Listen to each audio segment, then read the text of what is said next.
Assalamualaikum warahmatullahi wabarakatuh. Perkenalkan nama saya Fandi Prastia dengan NIM 23010300077 dari program studi pendidikan luar sekolah atau pendidikan non formal.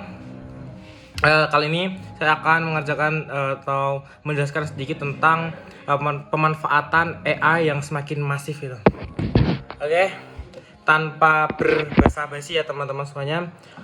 Di sini AI atau biasa disebut dengan artificial intelligence atau bisa disingkat dengan AI itu sendiri ialah semakin dunia itu semakin meluas gitu dengan AI ini, yang dimana sangat dirasa kita setiap hari melakukan kegiatan bangun tidur, membantu apapun dengan hal-hal yang sekecil apapun itu tidak lepas dengan adanya AI itu sendiri teman-teman. Jadi AI itu sangat penting, dan dia kalau dirasa sangat penting juga tidak, kalau misalkan dirasa penting juga penting gitu. Jadi kita juga harus sebagai dewasa gitulah. Oke, jadi pemanfaatan AI yang semakin masif ini, yang dimana penggunaan AI dalam dunia pendidikan itu semakin meluas ya teman-teman. Dari mulai platform pembelajaran online yang personalisasi hingga alat bantu penulisan tugasnya ada gitu. Jadi AI juga menjadi bagian integral dari kegiatan belajar gitu. Namun dibalik kemudahan-kemudahan yang ditawarkan juga untuk dapat memunculkan pertanyaan dasar tentang etika penggunaannya. Jadi etika penggunaan AI dalam sekarang itu juga harus ada gitu. Dan meskipun AI dapat melakukan banyak tugas, peran manusia dalam pendidikan itu tetap sangat penting gitu.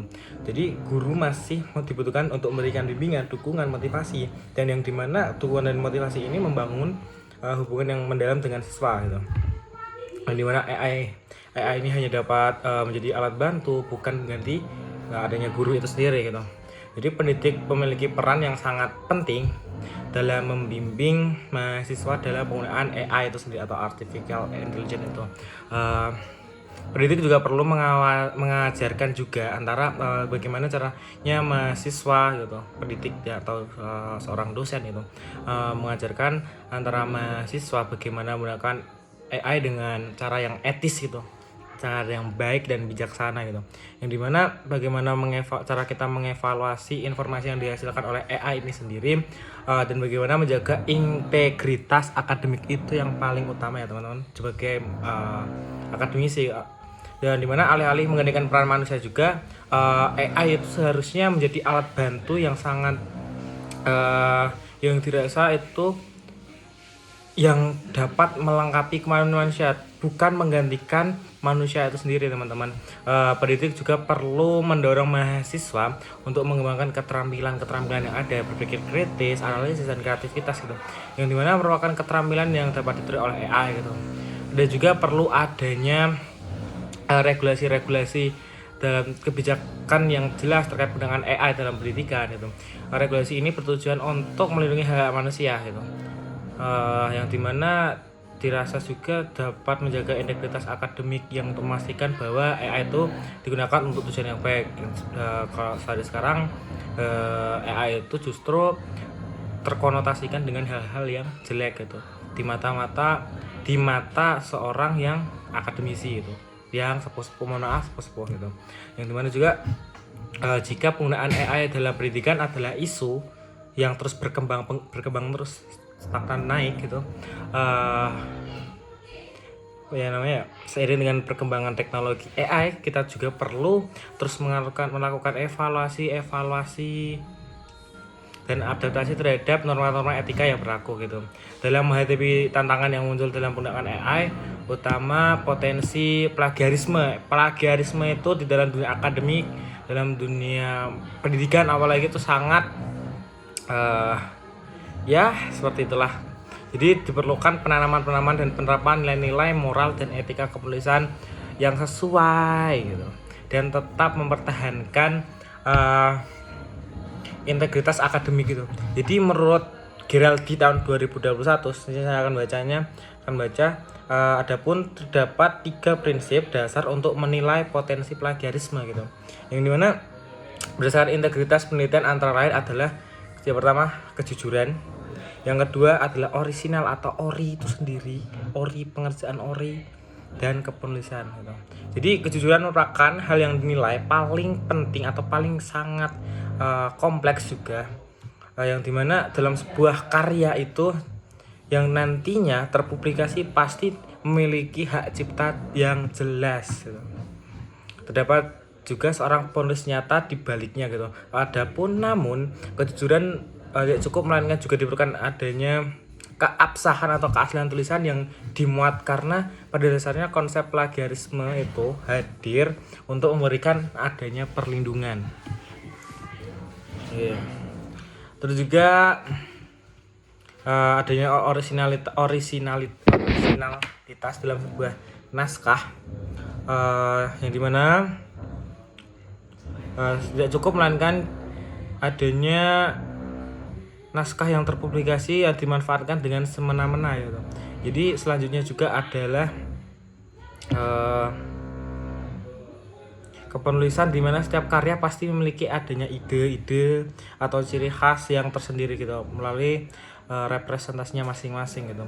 Oleh karena itu adanya potensi plagiarisme itu dapat dievaluasi melalui bagaimana sikap jujur oleh seorang penulis itu sendiri berdasarkan referensi-referensi yang ada gitu, yang dapat digunakan dan perilakunya dalam menjaga originalitas karya lain melalui ciri khas kepenulisan yang dituliskan oleh pemikirannya sendiri gitu, teman-teman.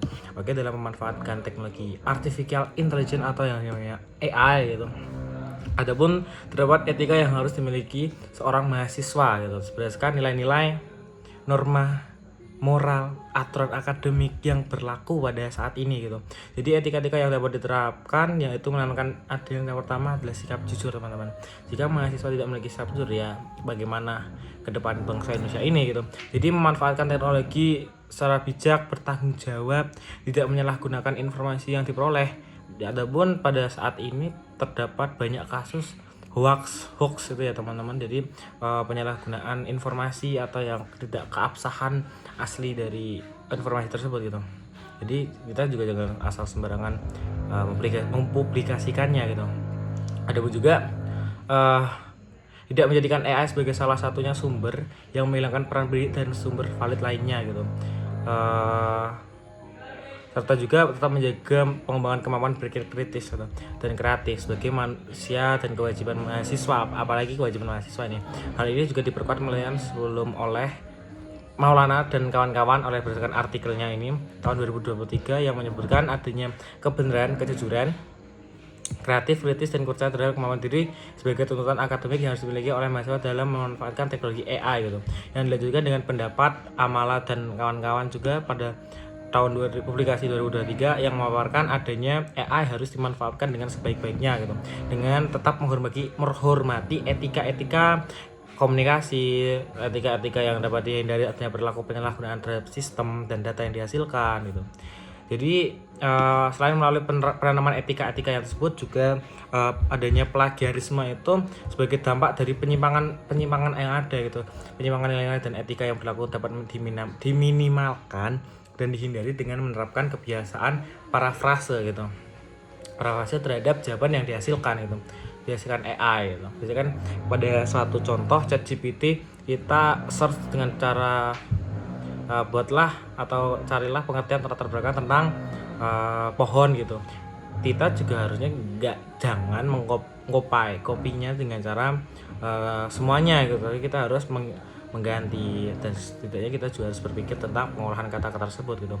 Parafrase diartikan sebagai kegiatan pengungkapan kembali atau pernyataan atau kutipan yang terdapat dalam sebuah karya dengan tata bahasa yang berbeda tanpa menghilangkan niat dan makna asli dari sebuah karya gitu. Oke. Ada pun lagi ada yang namanya moral knowing yang dimaksud untuk memberikan pemahaman mengenai etika-etika dalam moral yang harus dilakukan ketika seseorang memutuskan untuk memanfaatkan AI dalam penyusunan tugasnya gitu. Sebelum menggunakan AI, mahasiswa tuh harusnya bertanya pada diri sendiri gitu, untuk apa saya menggunakan AI ini gitu. Apakah tujuan etis? Apakah saya memiliki potensi biasa dalam algoritma yang saya gunakan gitu. Kenapa moral knowing gitu? Jadi dalam pencegahan penyalahgunaan. Yang kedua, memastikan keadilan, melindungi privasi, menjaga kemanusiaan gitu. Selanjutnya juga ada namanya habituation atau pembiasaan akademik yang membentuk kebiasaan perilaku berdasarkan norma gitu. Jadi pertama adalah membentuk karakter, memperkuat pemahaman, melalui kebiasaan, menciptakan budaya akademik yang sehat gitu. Terus ada juga adanya culturation akademik sangat penting gitu. Adanya juga ada pun tujuannya internalisasi nilai budaya etika ke akar membentuk menginternalisasi nilai etika sehingga menjadi bagian dari identitas individu dan komunitas akademik gitu. Norma sosial, tanggung jawab bersama gitu. Pada intinya dan pada dasarnya itu penyimbangan etika akademik tidak hanya harus diusahakan oleh mahasiswa itu sendiri gitu, tapi dalam lingkup semua mahasiswa, dari semua masyarakat, dari baik yang dalam inti sampai terpinggirkan, itu tuh kita harus menggunakan secara bijak.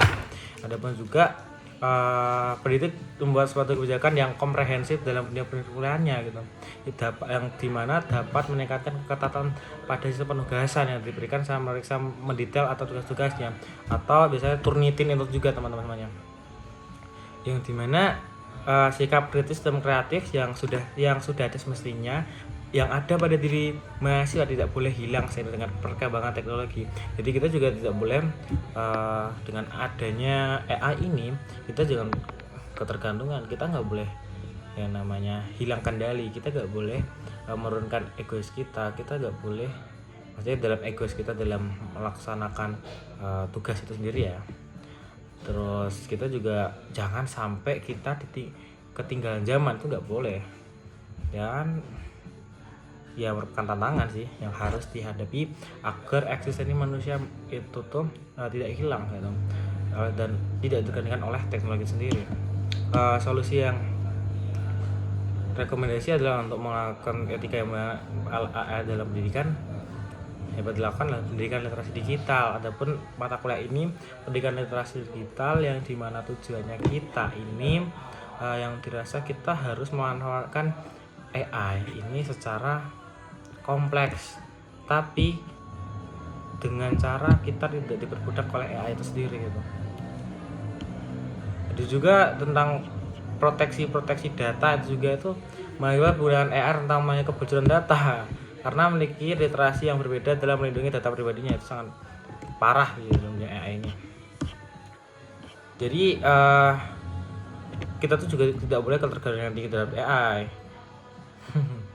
Di dalam juga pengajaran di kelas, tugas akhir maupun presentasi, bahkan video observasi lapangan, kebetulan makalah adalah suatu cara kita tuh untuk capaian kita untuk mendorong adanya motivasi itu, kemampuan berpikir kritis, kerjasama antar mahasiswa satu sama lain, dan pasalnya prestasi kelompok dapat menumbuhkan nilai kerjasama gitu, kreativitas dan juga kemampuan berpikir dan secara kritis gitu.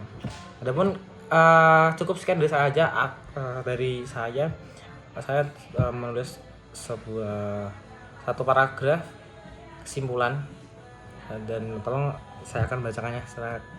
Penggunaan AI dalam pendidikan memiliki potensi yang sangat besar untuk meningkatkan adanya kualitas pembelajaran. Adapun namun perlu digarisbawahi, perlu diingat bahwa AI adalah alat gitu. Sukses tidaknya pemanfaatan AI dalam pendidikan hanya bergantung pada bagaimana kita menggunakannya. Dengan pemahaman yang baik tentang etika dan prinsip pendidikan, kita dapat memanfaatkan AI secara optimal untuk mencapai tujuan pembelajaran yang lebih baik gitu. Oke, cukup sekian dari saya. Jangan sampai kamu diperbudak oleh AI. Terima kasih. Assalamualaikum warahmatullahi wabarakatuh.